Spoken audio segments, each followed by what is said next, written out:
สวัสดีท่านผู้ชมที่เคารพต่อไปเส้นท่านที่ตามรับชมข่าวจากสถานีโทรภาพแขวงเซกง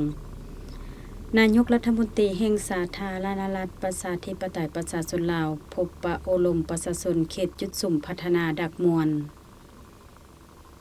ในวันที่10มีนาคม2025นี้ท่านสนใจศรีพันดรนายกรัฐมนตรีแห่งสาธารณรัฐประชาธิปไตยประชาชนลาวพร้อมคณะได้พบปะอบรมประชาชนเขตจุดสุ่มพัฒนาบ้านดักมวนเมืองดักจึงแขวงเซกองโดยมีท่านเล็กไหลศรีวิไลเจ้าแขวงเซกองนำพาทางมีการนำเมืองคณะพัฒนาเขตจุดสุ่มและประชาชนให้การต้อนรับอย่างอบอุ่นท่านสีน้อยสอนเจริญประธานกฎกาภาครัฐเมืองดักจึงรายงานให้ฮู้ว่าเขตจุดสุ่มพัฒนาดักมวนประกอบมี3บ้านขึ้นกับคือบ้านดักมวนบ้านดักตะออกน้อยบ้านงอนดอนมีเนื้อที่ทั้งหมด 7,976 เฮกตาร์เนื้อที่ส่วนใหญ่เป็นเขตผู้ดอยผู้สูงกว่าเอา95ส่วนห้อยมีสภาพอากาศหนาวเย็นและฝนตกเกือบตลอดปีมี260ครอบครัวพ้นทุกข์กว่าเอา51ส่วนห้อยมีพลเมืองทั้งหมด 1,253 คนหญิง661คนมี4ชนเผ่าคือเผ่าตะเลียงเผ่ากะตูเผ่าแยะและเผ่าลาวอาชีพหลักของประชาชนเป็นปลูกฝังและเลี้ยงสัตว์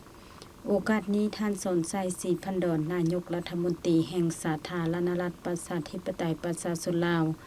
ก็ได้อบรมต่อคณะรับผิดชอบเขตจุดสุ่มพัฒนาดักมวน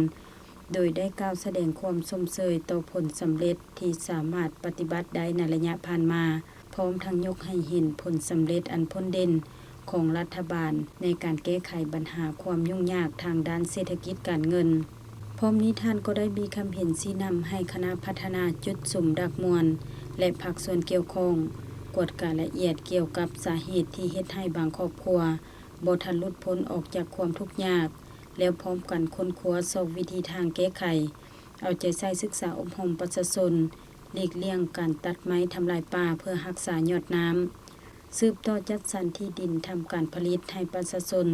ตามขอบเขตที่ได้จัดสรรผ่านมาสุขยุส่งเสริมการปลูกการเลี้ยงให้มีการจัดตั้งเป็นกลุ่มการผลิตเพื่อสามารถวางแผนการอย่างเป็นระบบอันสำคัญขั้นแห่งการเกี่ยวข้อง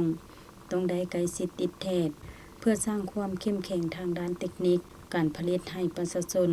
รวมทั้งการบริหารเรียกงานด้านต่างๆสืบต่อปรับปรุงการจัดตั้งบ้านให้สอดคล้องกับทิศสามสร้างก็คือนโยบายที่กำหนดไว้